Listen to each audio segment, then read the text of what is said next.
Hello, everybody. I think we're live. It's always hard to tell because it says live up here, not live down there. And then anyway, I hope we're here. And I have promised that in exchange for the answers from my research post about what the LEADmare mindset means to you, or what questions you have, that I will be doing a free training. And so first and foremost, thank you so much for everybody that has actually participated, has taken the time to read my post, has taken the time to answer my question and to help me with my research. And next step now is to get your answers. And then if you would like to actually apply LEADmare principles to the relationship between you and your horse, this month is a great opportunity because I have opened up 10 spots only, for my masterclass and mentorship program, the Relationship Restart.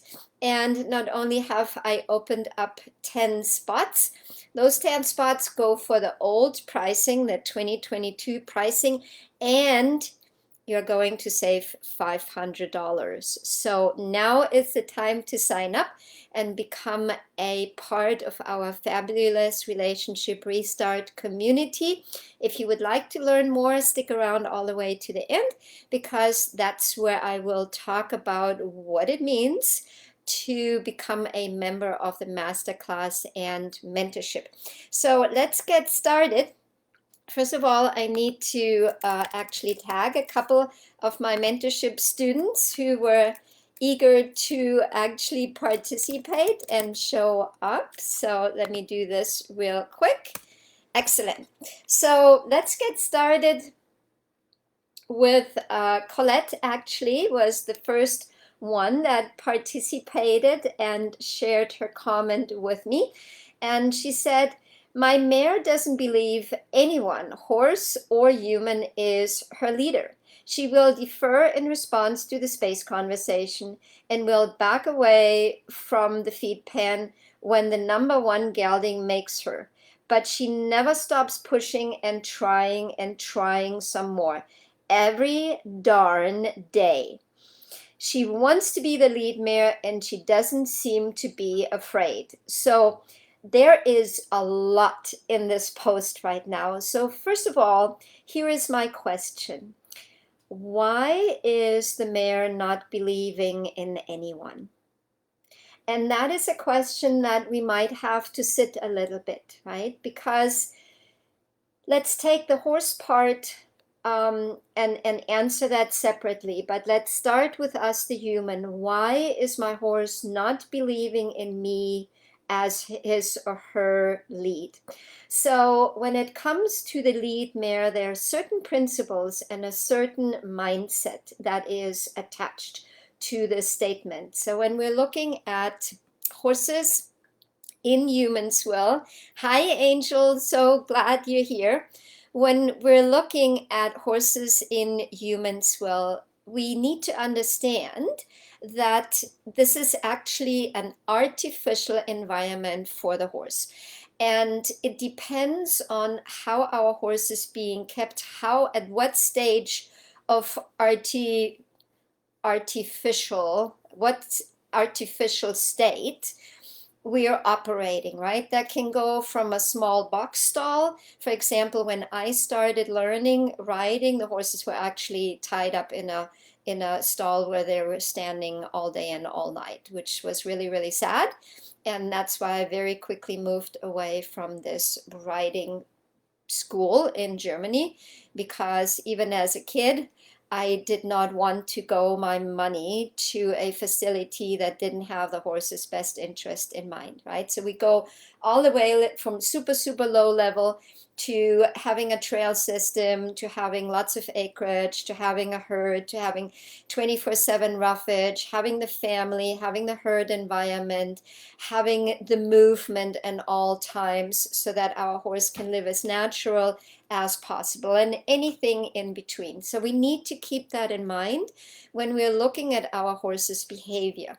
If we have a shortage of resources, if our horses are only fed in the morning and the evening, we will see some displaced behaviors because horses usually would eat 24/7, right? And so if they don't have that, then we're seeing some kind of coping mechanisms, some artificial, what I call artificial behavior that is really not the innate um, DNA behavior of the horse. And we also will be seeing some displaced behavior all the way with wellness and health challenges because of the way we're keeping our horse. How we show up, what we do, what we don't do directly influences how our horse shows up.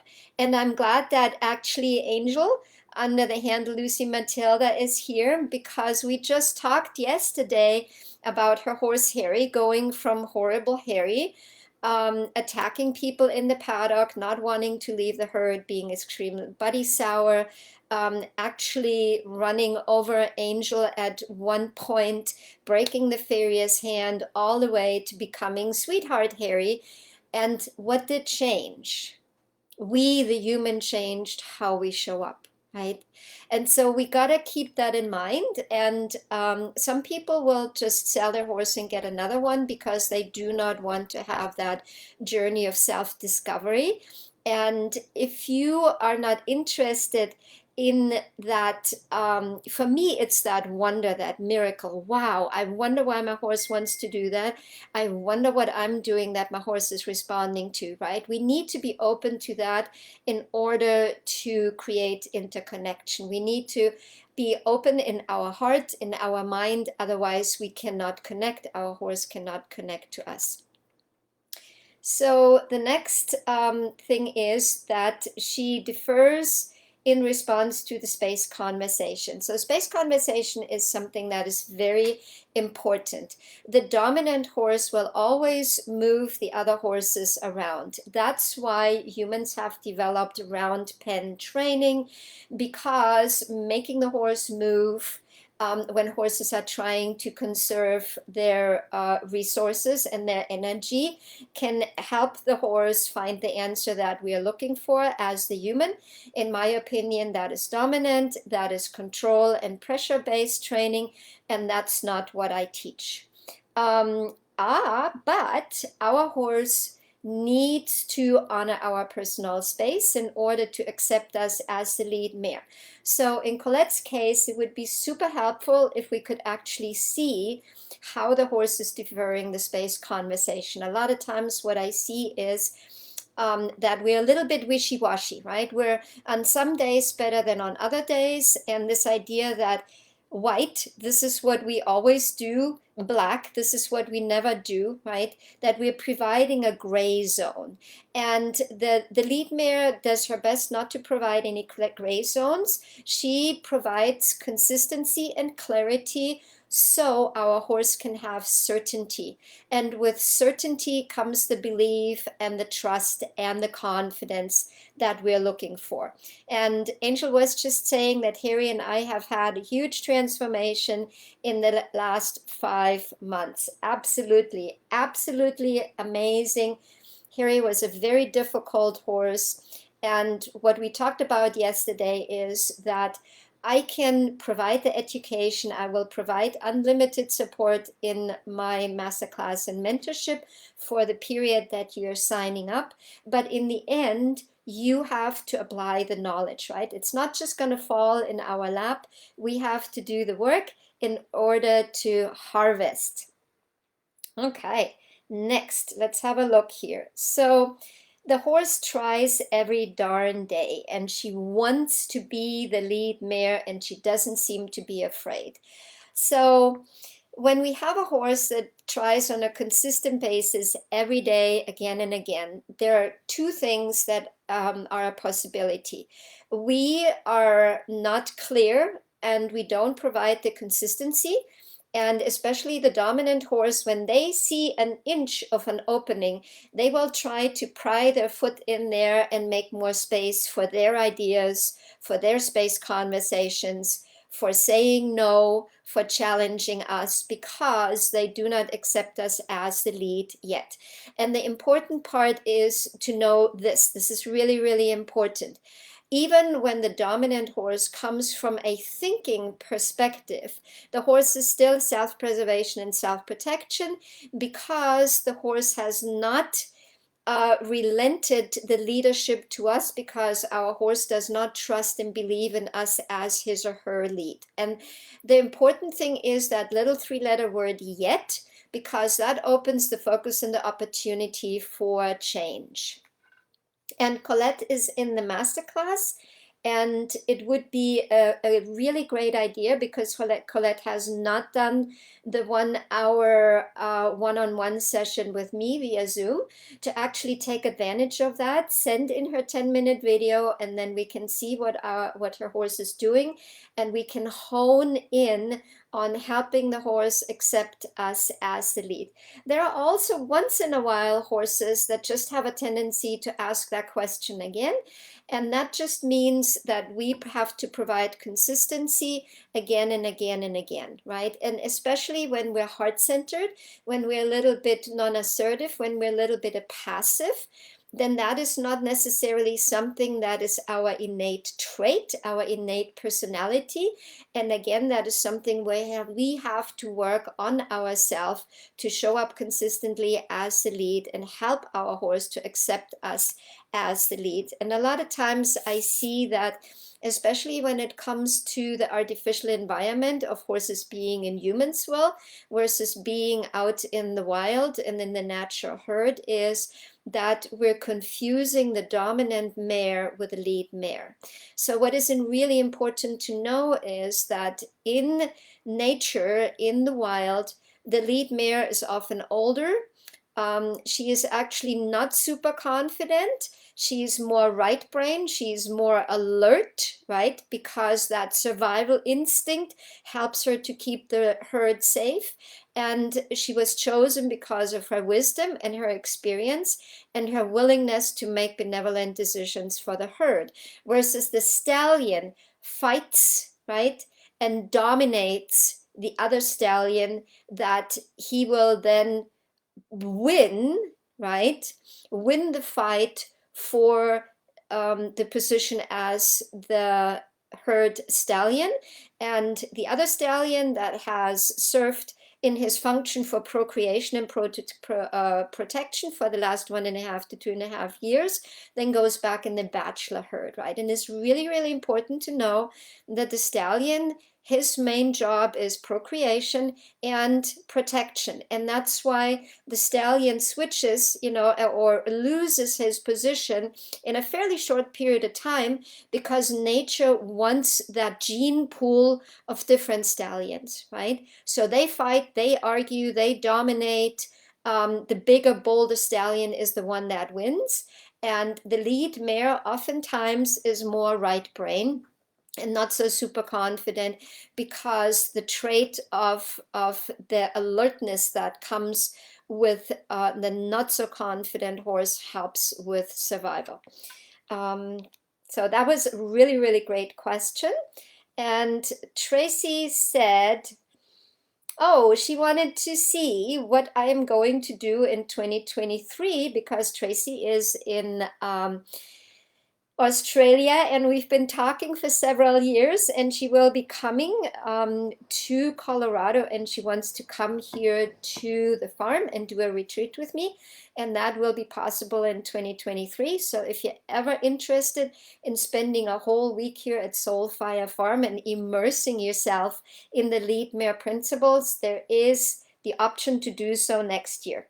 And by the way, I never take more than 4 students, so 2 to 4 students at any given time. So you get all the one-on-one and all the intimate learning opportunities that can possibly present it for you here at Soulfire Farm.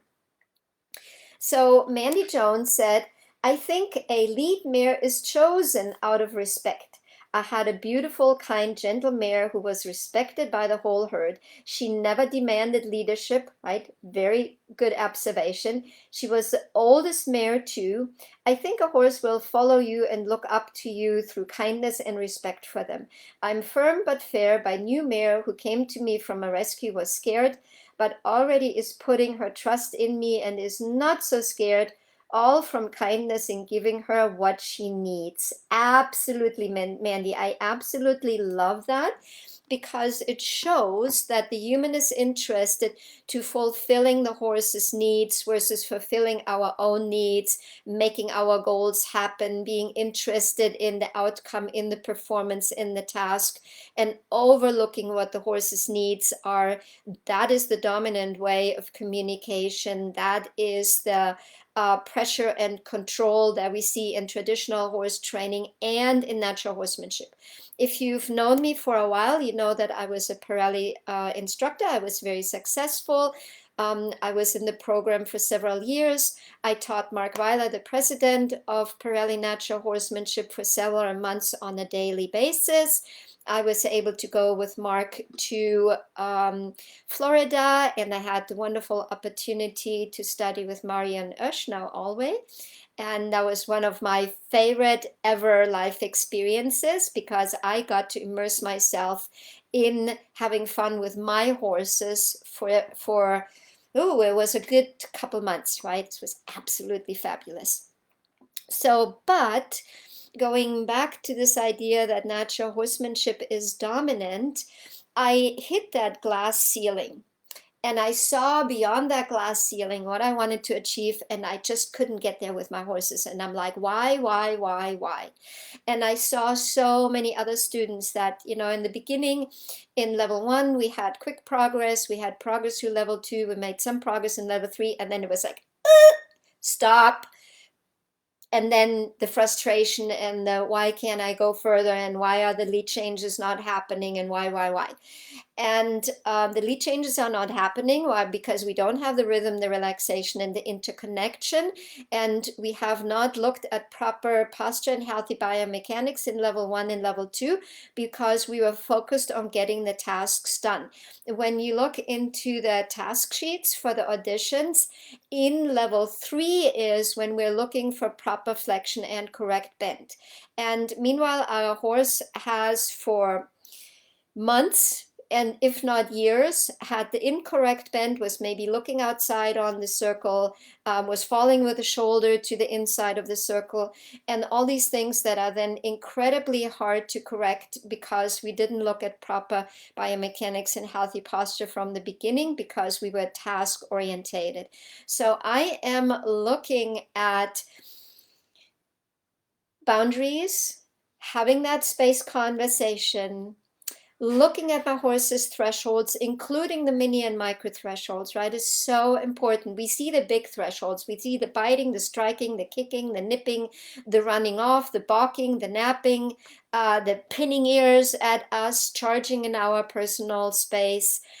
We see those big, feedback events from the horse. But a lot of times we don't see the nose turning an inch away from us, or the head going an inch up. Or like I was today in Tucson with a student of mine, the horse was pushing his nose, his tongue against the roof of the mouth, and was actually holding the tongue with his teeth like that.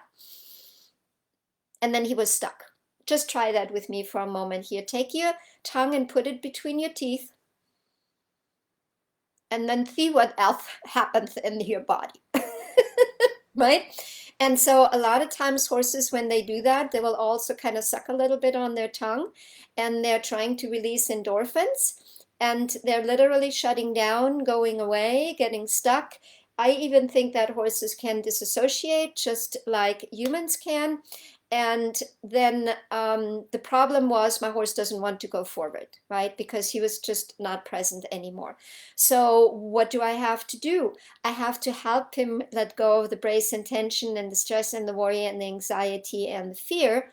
And that can only happen when I address the mini and micro thresholds, right? So when I put that footage online, you will love it, because I could see about 10 minutes into the session that we needed a yawn to really let go of the brace and tension. So I facilitated a yawn by mirroring in my body what I wanted to see the horse to do. And it's absolutely fascinating to watch. So watch out for that footage. So Colleen said, Chica and I have not had a great week. Seems like her threshold have gotten more, and she doesn't want me to ask anything of her at all. So that's when we know that something happened where our horse said, that didn't work for me.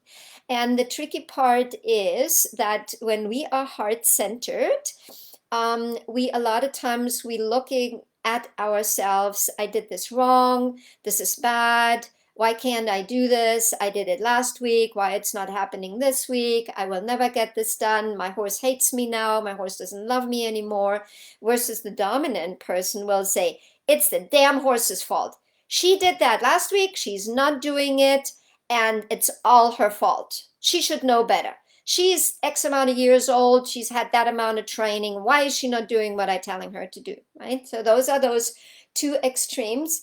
And as the lead mare, we always come from a conversation perspective, right? So I say something, my horse gives me an answer, hopefully, right? Like in Ziggy's case today, the horse didn't give an answer. He just shut down and he's like, I don't want to deal with you. Here's the hand, talk to the hand, right? So we had to change that first. But hopefully my horse gives me an answer and my horse says, yes, I can do that. No, I can't do that.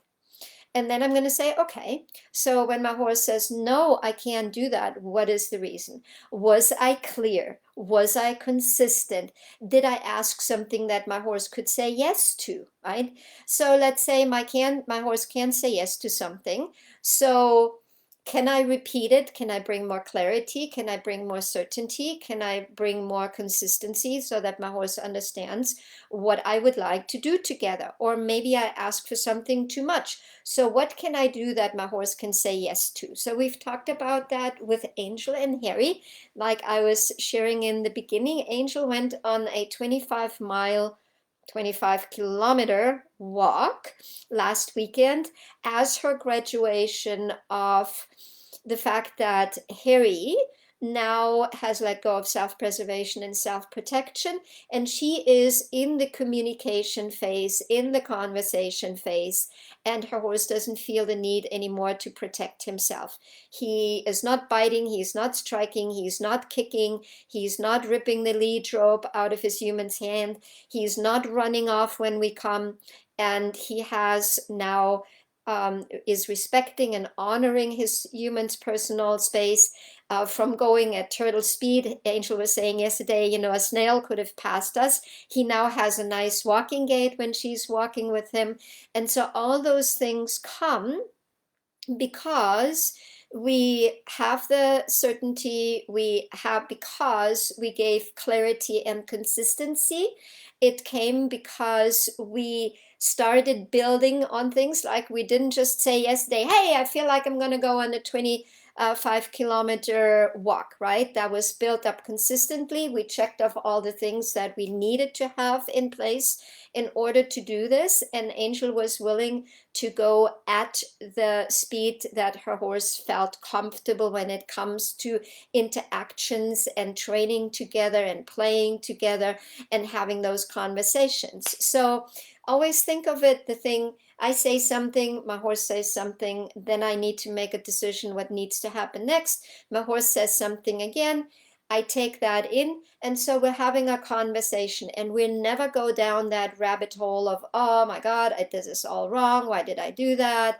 I should know better. Last week I did this week I did that. We don't go down that rabbit hole. We just look at the facts. This is what I ask. This is what my horse do. These are the strategies that I have, right? When you're in the master class, in the self-study version, you look at the master class and you're like, okay, I have these and these and these strategies. When you're looking into the mentorship, right, then you can send in the video and you can say, oh, Petra, I have no clue how I respond to that. What do I need to do?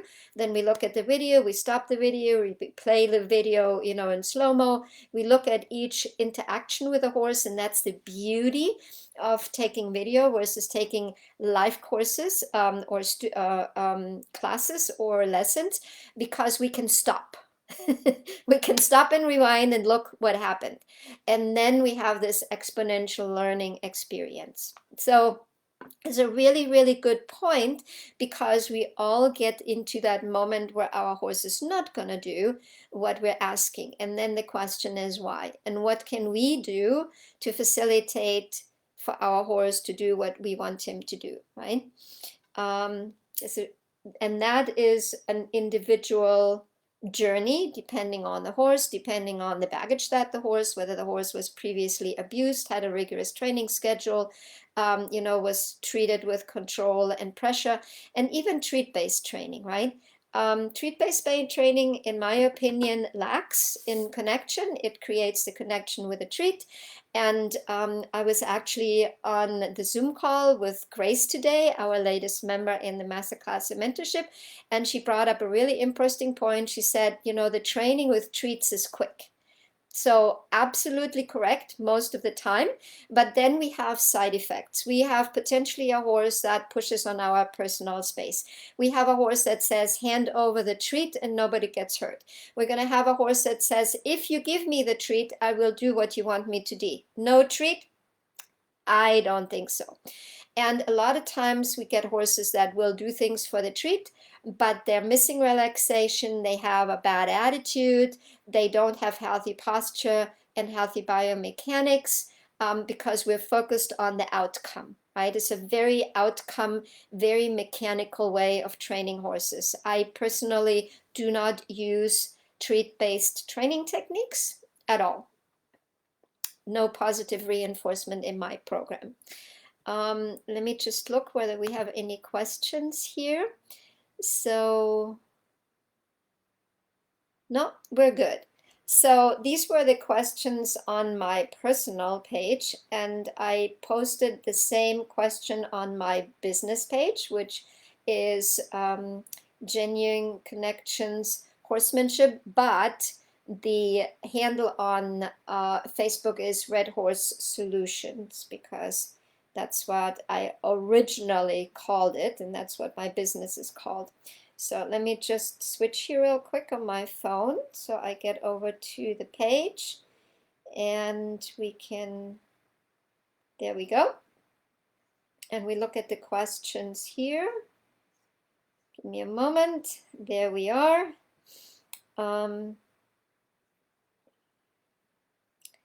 We want all comments, not just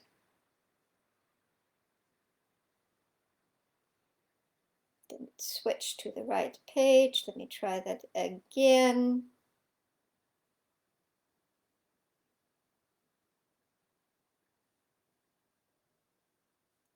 Okay, now we're on the correct page.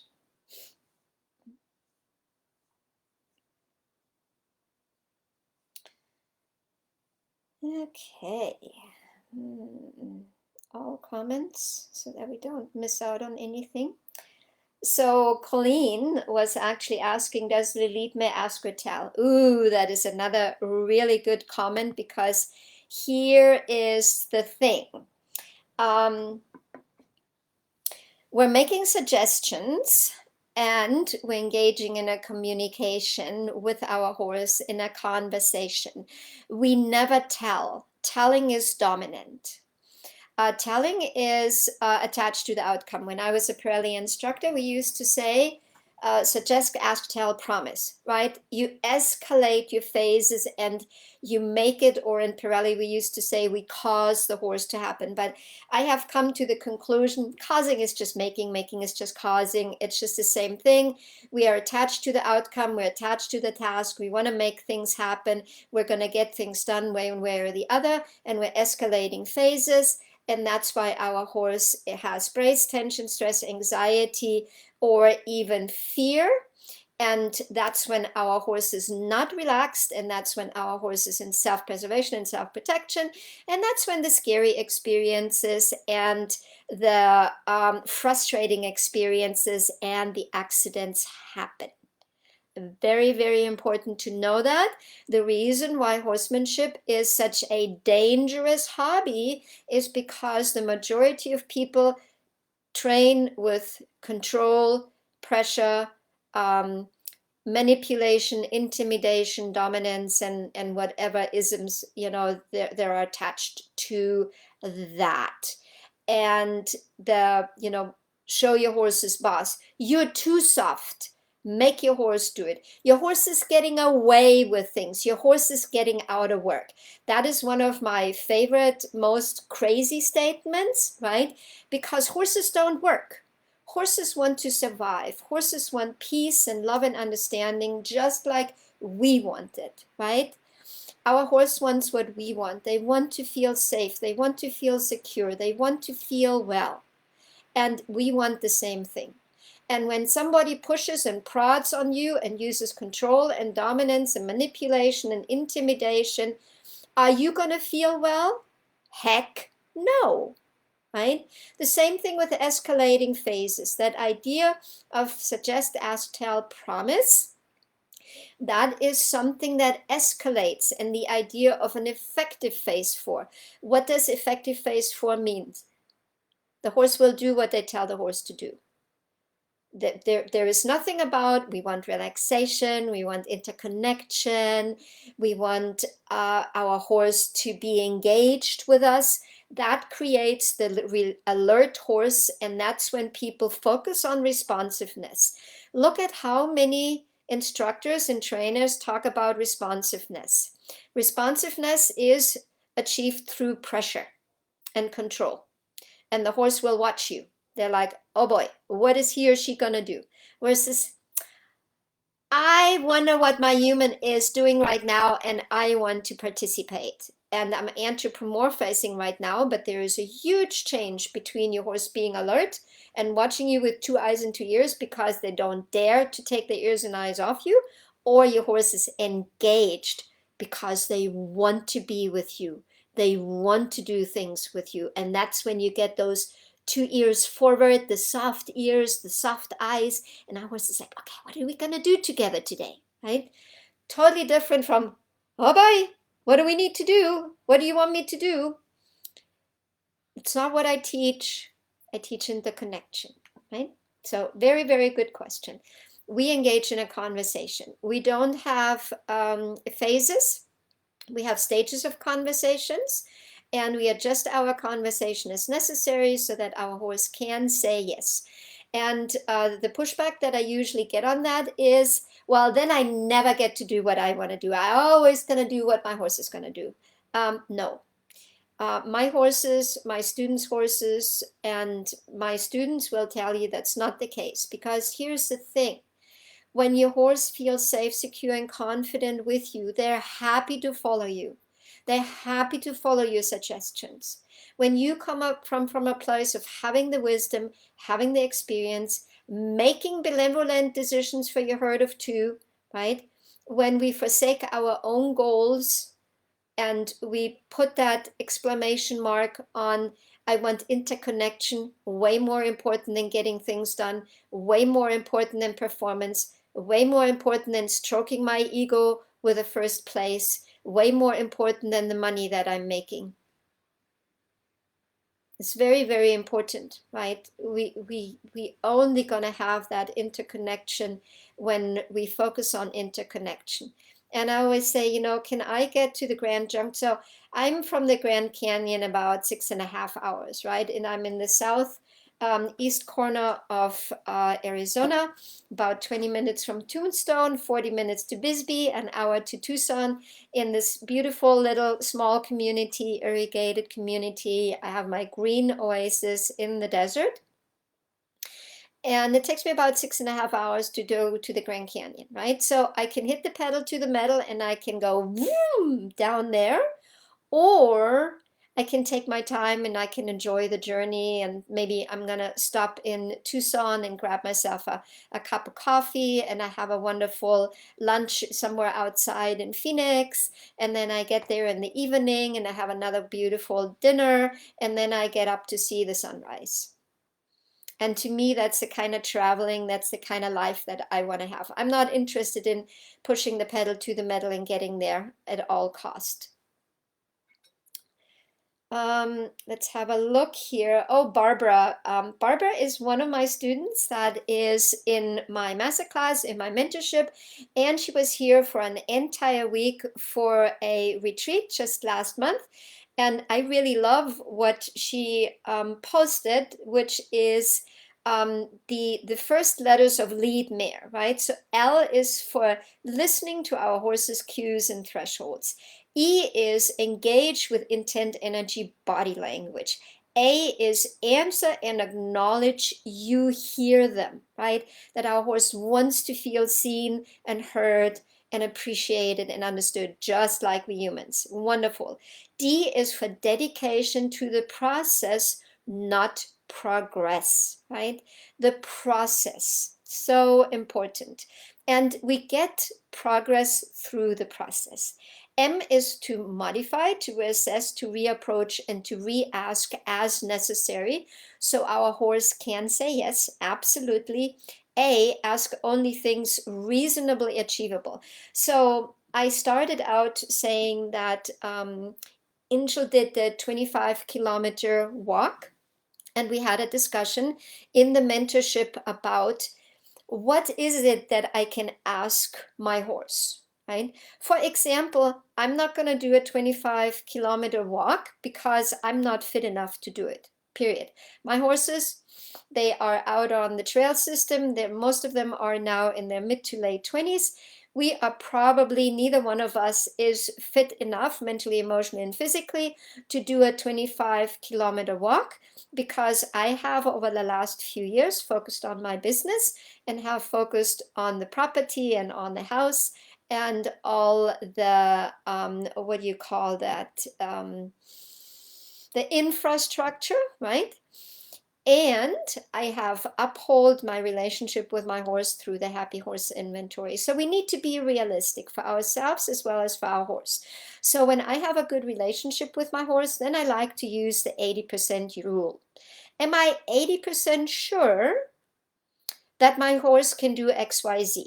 Now, in Angel's case, because she left the property, because there were other people involved, there were overpasses that she had to go underneath. She went to the shopping center, she went to the playground, she had people with dogs and a lady that couldn't control her dog, and she had children with bicycles and all kinds of things, right? So that's when we can't use the 80% rule. We need to have more.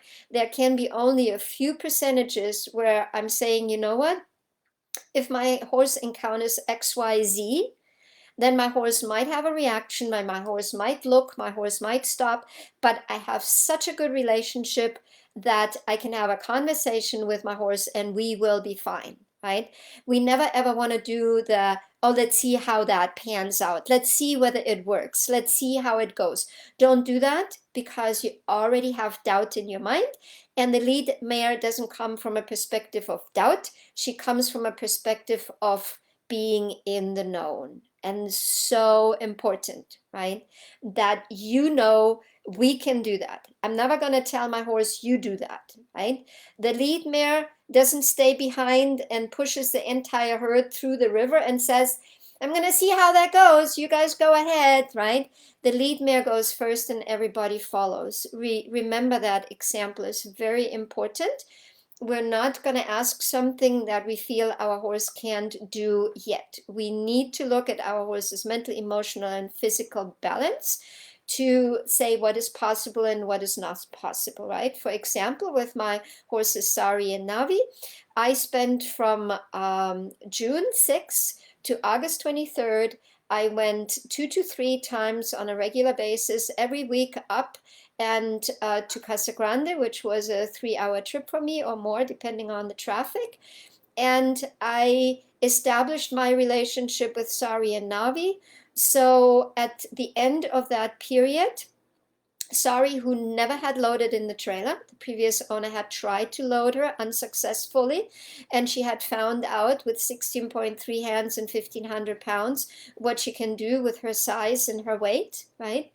And she walked in the trailer like it was nothing. And her mom, was going in the trailer but was anxious in the trailer, walked in the trailer and was completely fine with absolute relaxation, right? And we kept that relaxation throughout the trip to my property because my friend and student April was so kind to drive the truck and trailer, and I was following behind to make sure that we kept that relaxation and the horses never got into a state of anxiety in the trailer. And why was that the case? Because I took the time and the steps that needed to be done to facilitate that in a way where it was a good experience for everybody involved, for the horses as well as for me, as well as for April, the truck driver, and so on. And the previous owner, who saw her horses off in a state of mental and physical and emotional balance, right? I'm going to have that.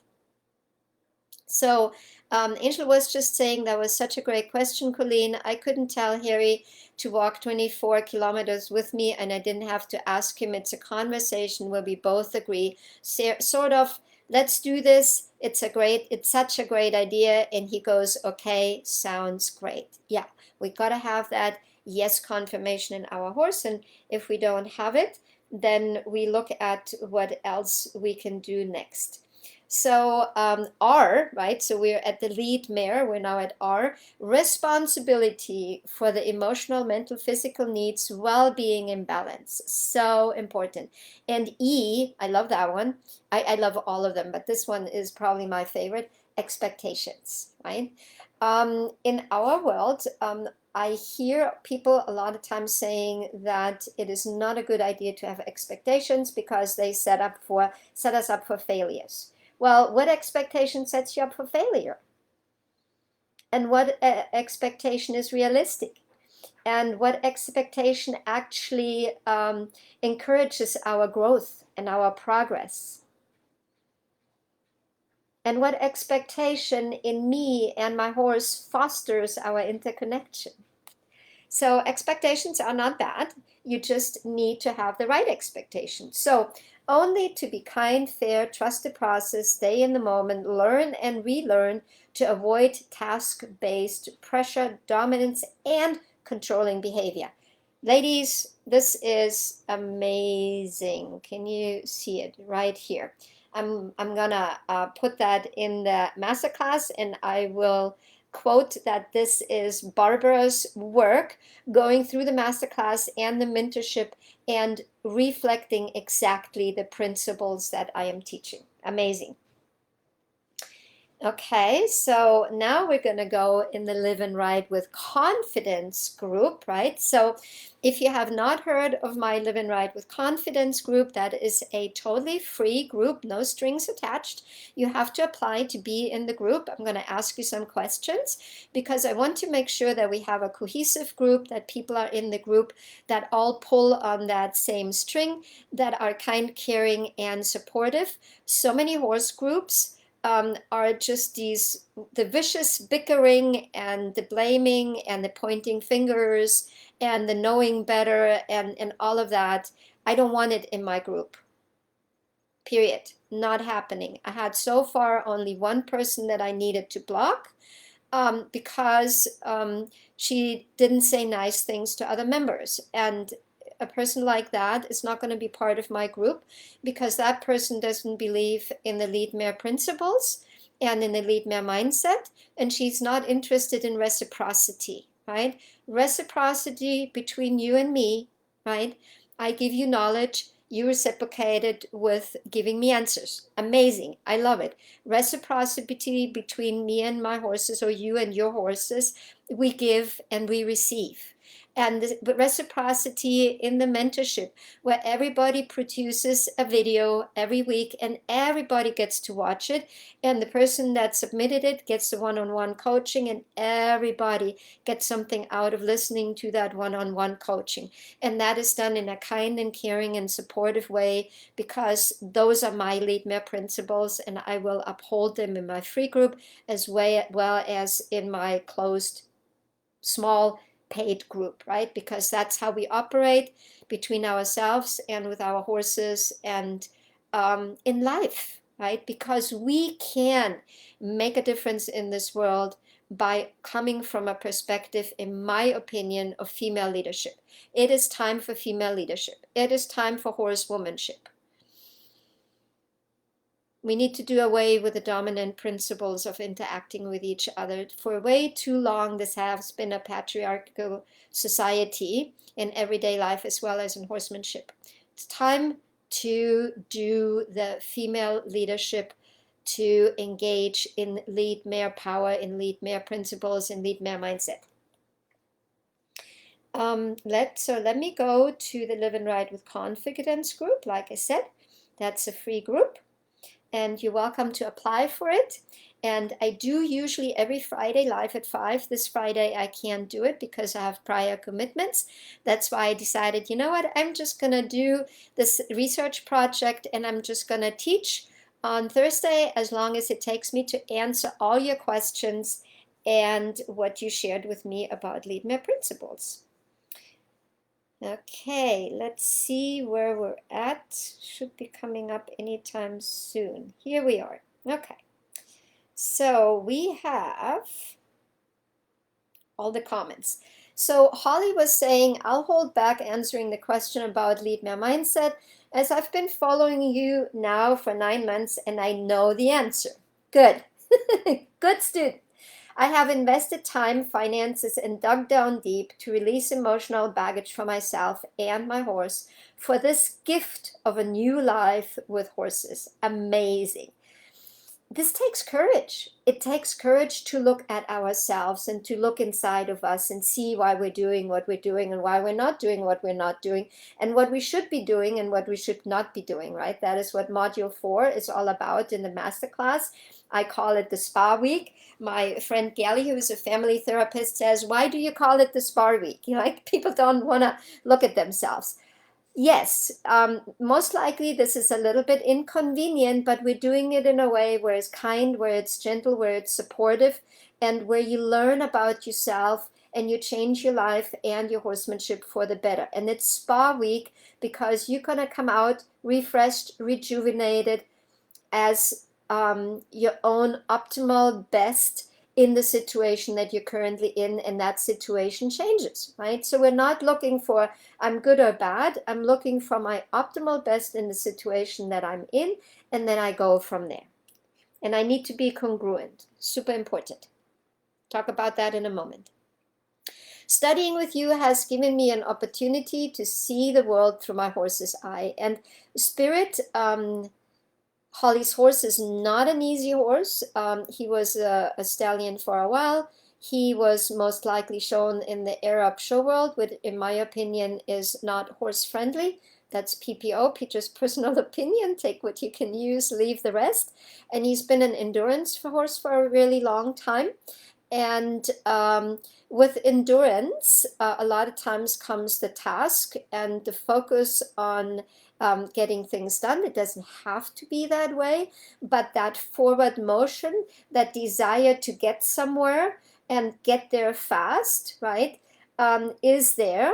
And we're looking at the horse's physical ability to be able to perform that task, right? If your horse shows up and the heart rate is out of whack, or your horse is lame or anything like that, you can't compete anymore. So that's a good part. But there's still that mental and emotional component that, in my opinion, endurance doesn't necessarily address. And so what has happened with Spirit is that he has some coping mechanisms that go along that pushing forward and that being good at covering ground in a short period of time, right? And so now we're helping him to find that mental, emotional, and physical balance. So Holly was saying, I needed someone to hold my hand on this journey to let go of old natural horsemanship ideas and embrace with a heart-centered openness to new ideas that have transformed our relationship. Thank you, Peter, for all you do, for everyone that connects with you. You are the real deal, our lead mare. I love that. Okay, it's wonderful. Thank you, thank you, thank you. And the reason why Holly has made changes for herself and for her horse is because she's willing to put the work in, because she's willing to work on herself, because she sees the wonderful opportunity to become her own personal optimal best, right? Amazing. So, oh yeah, the whole idea of my shirt that I was wearing with the lead mare, that actually was given to me by my student Marilyn, who came here for the retreat. And so everybody wants to have the lead mare t-shirt. If you want to have the lead mare t-shirt, let me know. We can get you the info how to get it. And so Cassie was saying the lead mare leads more at the end of the day and no one gets hurt. Yes, this idea of safe, secure, and confident, right? That's what we're looking for ourselves as well as for our horse. Alex was saying, love the shirt, love the statement, and love the learning to becoming a genuine lead mare can never turn back. Yeah, once you know what to look for, your eyes are open and you can not see it, right? You cannot make it unseen. And Marilyn, awesome.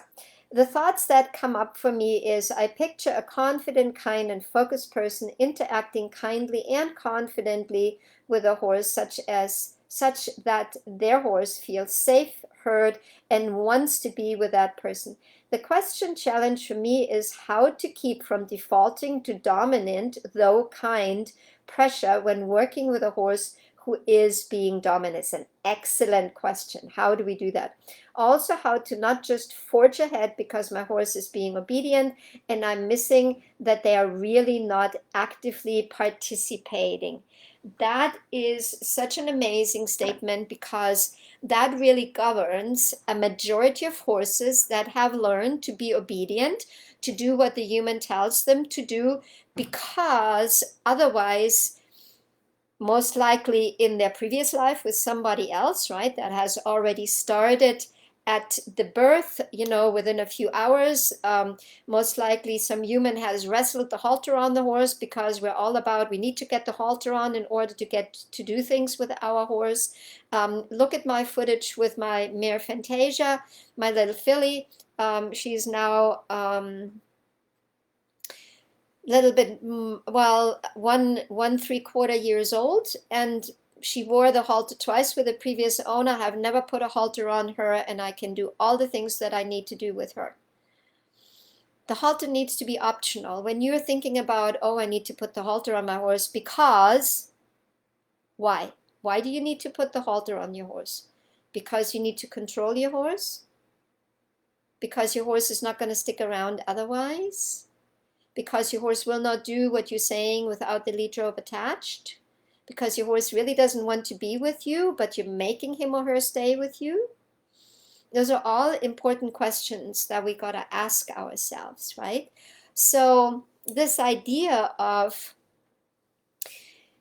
I have always been kind, right? When I was a kid, I could not talk my neighbor into letting the mice take over his garden shed, right? He still would put the mouse trap up, but the next kind thing that in my child's mind I could do was provide a proper burial for the mice, right? So I had a mousy cemetery for all my animals, and it was around the pine tree in our backyard. Everybody got a grave, everybody got across. Everybody had flowers planted on their grave because that was the next best thing in my child's mind that I could do for the animal that died because of the humans not wanting them to be around, right? Or dying of natural causes because, my guinea pig and my hamster and everybody got buried there as well when they outlived their life. And so, yeah, I've always been kind. I've always been caring. I always wanted to do the best thing, and natural horsemanship sounded like the solution for me, especially after my scary riding accident, right? Why did my accident a couple decades ago happen? Because I overrode my own intuition. If you go back, if you had a scary experience or even an accident with your horse, and you go back to that time, was there maybe the possibility that your intuition said, don't do that? Most of my students would say something along the lines, I kind of knew, I did it anyway. I kind of had a feeling I should be not doing that, but I was told I had to do it. Right? And so that happened to me. Right? My neighbor, older than me, horse trainer. She was roping, she had belt buckles, she had trophies, she was being paid to train other people's horses. She had all these human credentials, and I knew it was a bad idea to get on my horse. I knew it. And I allowed somebody else, to talk me into violating my horse's boundaries. My horse very clearly told me, please, please, please do not get on me. I'm mentally and emotionally not in a state of mind to deal with this. Right? I overrode my own boundaries because I knew it was a bad idea. And I listened to her anyway. And my horse reared and then came down with the front feet and then very unceremoniously bucked me off, flew through the air, hit the ground with my face first, slid a little bit, and the fence post was right here. And that was the moment where I was like, wow, I could have died, I could have been paralyzed. And not just weeks or months, it was years of unconfidence, freak out moments, wanting to give up horses, thinking I need to have a desk job, being inside, thinking about maybe I should wash the windows instead of going outside doing something my horse, watching the X amount of videos instead of going out and actually doing the things with my horses. Coming to the point where I said, you know what, I think I need to give up. This is not enjoyable. I hate it. It's miserable. And that's when I found natural horsemanship. And like I said in the beginning, I made progress, right? I went to a 1-week Pirelli clinic in Pagosa Springs. I got back on my horse. I enjoyed my horse. My horse started listening to me, and I was like, I died and I went to heaven, right? And this idea that somebody said, at the slightest thought, get off. Everybody had said, you need to get back on the horse, don't be a weenie, make your horse do it. You will only resolve it if you get on the horse. Otherwise, your horse would get away with things. You teach him bad manners, you teach him things he shouldn't be knowing, blah, blah, blah, blah, blah, right? And so I got on my horse over and over again until I literally had a panic attack on my horse. And what I remember from it was I was crying, I was screaming. I had tears running down my face. I was a total basket case, and I was unable to get off my horse. My son's dad had to grab me. He, 6'4", me, 5 foot, had to grab me, lift me off the horse, and I was just shaking and trembling. And guess what had happened? I saw a plastic bag in the field. And my horse saw the plastic bag. And he kind of looked over there and he's like, oh, plastic bag.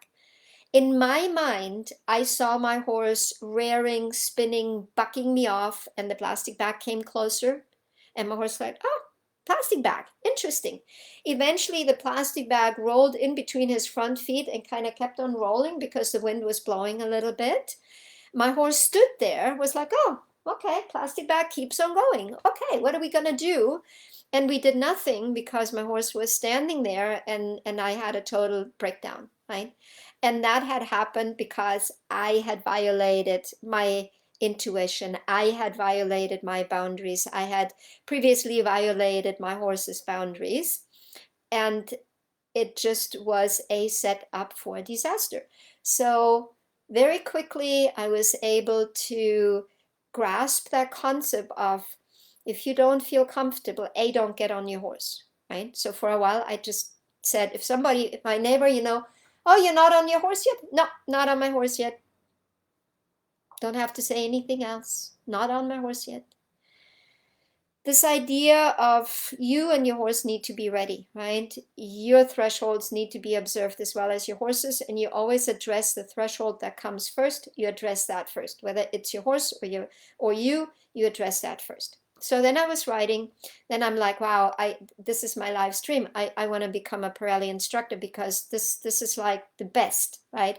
I couldn't get any better. This is my live stream, and I will do everything to do that. So the blood, sweat, and tears, and the finances, and giving up on other things to be able to become a Pirelli instructor, being successful, making good money, having lots of student teaching at the ranch. I mean, I did everything from cleaning toilets to taking off heat cables to washing laundry to getting the Pirelli office at the ranch done to doing auditions to doing shipping on Christmas. Oh my goodness. Wouldn't you want to ship packages to people around Christmas and feel like a little Christmas elf? I loved it. I was customer support on the phone. I was in social media. I had my own Pirelli blog, Petra's Pick. I mean, I did. I went to the tour stops. I did all kinds of things, and I loved it until I saw that glass ceiling that I talked about before, and that was holding me back to do what I wanted to do with my horses because, and I'm going to end on this because I actually answered all the questions, because no horse follows the dominant stallion, but all horses follow the lead mare. The lead mare doesn't round up the herd. The lead mare doesn't drive or push the herd forward. The entire herd, including the dominant stallion, follows the lead mare. Doesn't matter what personality the horse has. Doesn't matter that the lead mare is not dominant. Doesn't matter that she's older. That counts for the experience and the wisdom and the willingness to make benevolent decision for the herd, for the entire herd, and in your case, the herd of 2 or more. So thank you so much for hanging out with me for this full hour. I really, really, really appreciate it. Thank you so much for everybody that commented, that took the time to read the post, that took the time to comment, put your thoughts together, share about your mentorship and masterclass experience. And if you are interested in joining this small members only community, the relationship restart confidence for horse and human group, then stick around because I'm going to talk about A, what you will achieve, and B, what you get. So the masterclass and mentorship is for you if you're looking to create interconnection with your horse. If you're looking to create rhythm through positive daily patterns, if you're willing to use the triple X relaxation strategy, where we start with relaxation, we continue with relaxation, and we end with relaxation, so our horse and we can feel safe, secure, and confident together. The masterclass and mentorship is for you if you want somebody to hold your hand and hold your horse's hoof and give you all the support that you need to stick with the goal that you have set yourself.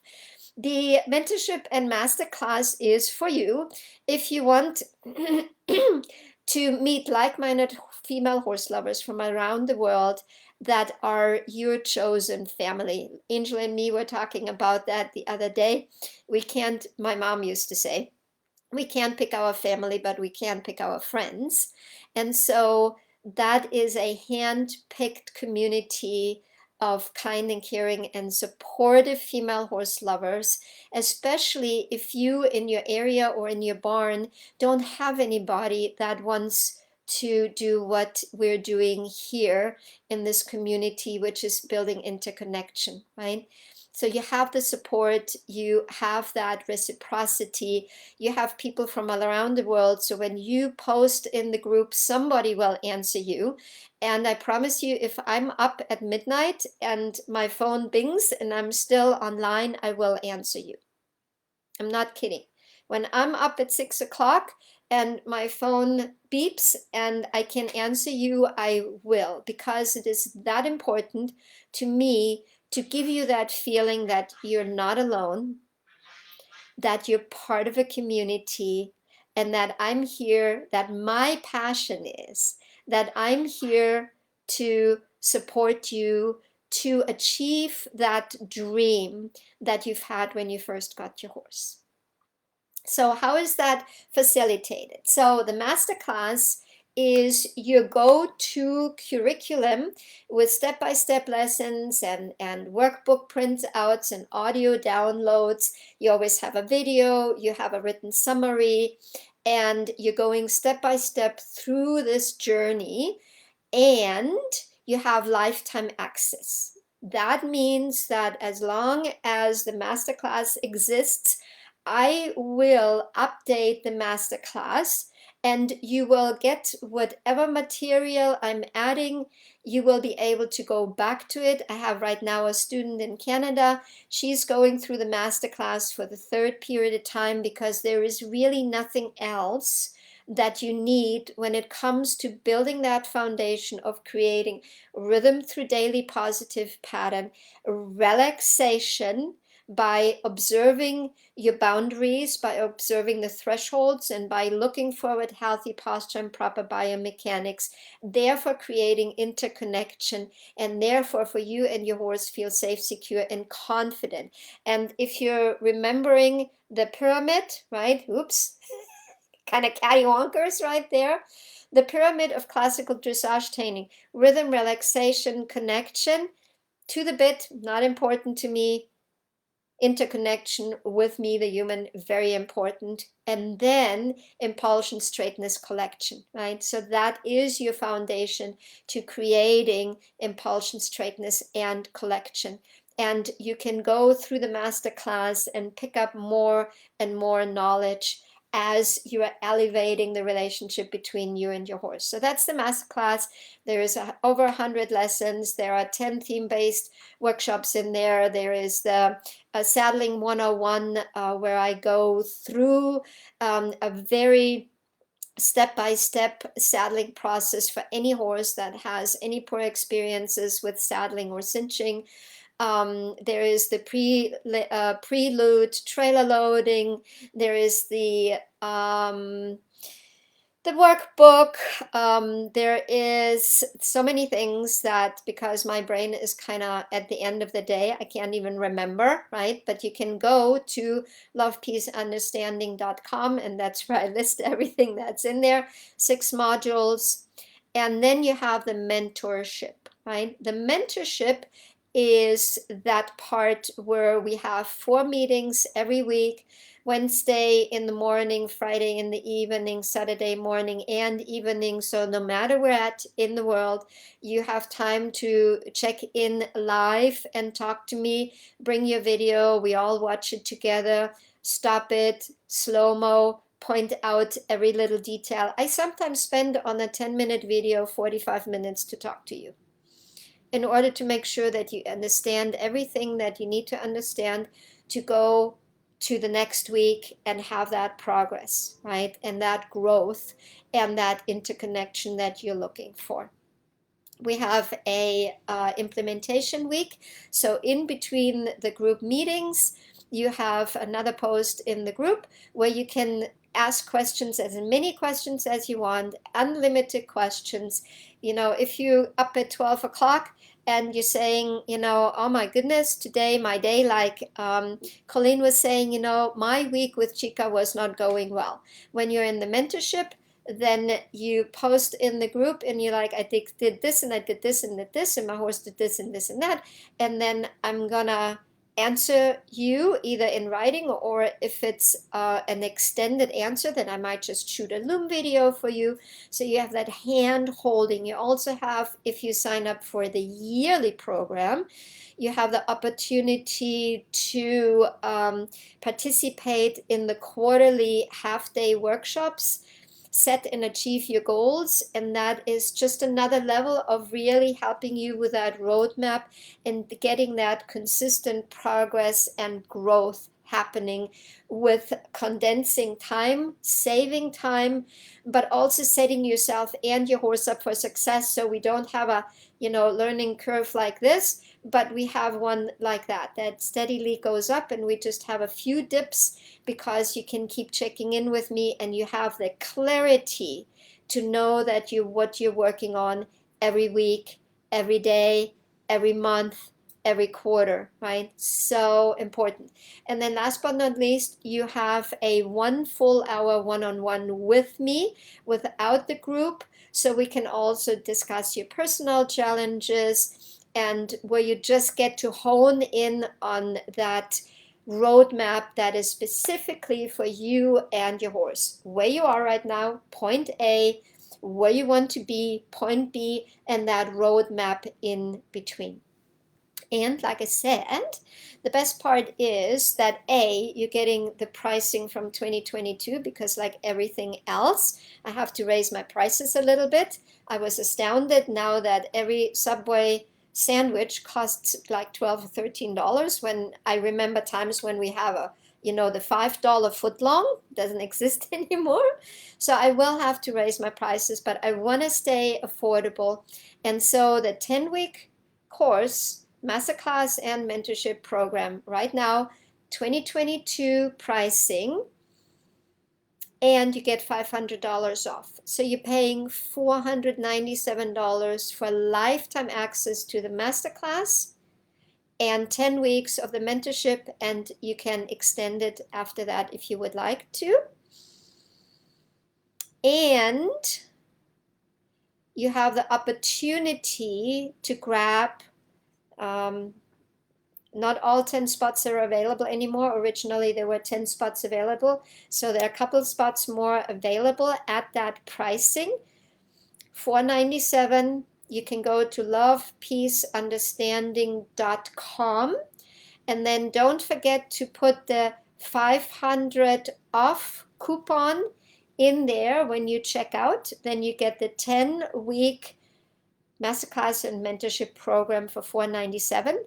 If you're interested in spending a year with me and really deep diving and getting that support for a full year, when you're saying, you know what, next year, 2013 is all about me and my horse, that's when you want to send up the annual membership and masterclass. And you know what? I'm just going to put that in there as well. If you want to sign up for that, I'm also going to give you $500 off. So that's a year-long support for $1,497. Ribbleton 10-week program is $5,000. The year-long program is $20,000. I know that because I have students in my program that went through the program and now studying with me to continue to progress. So awesome opportunity, super affordable, amazing support.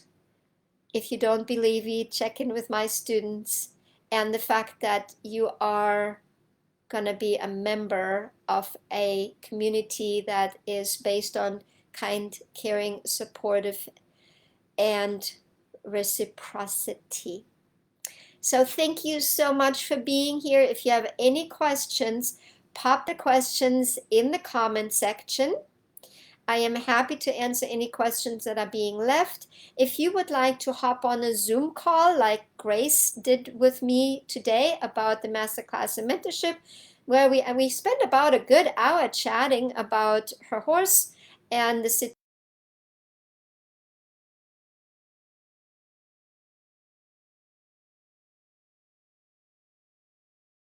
situation and what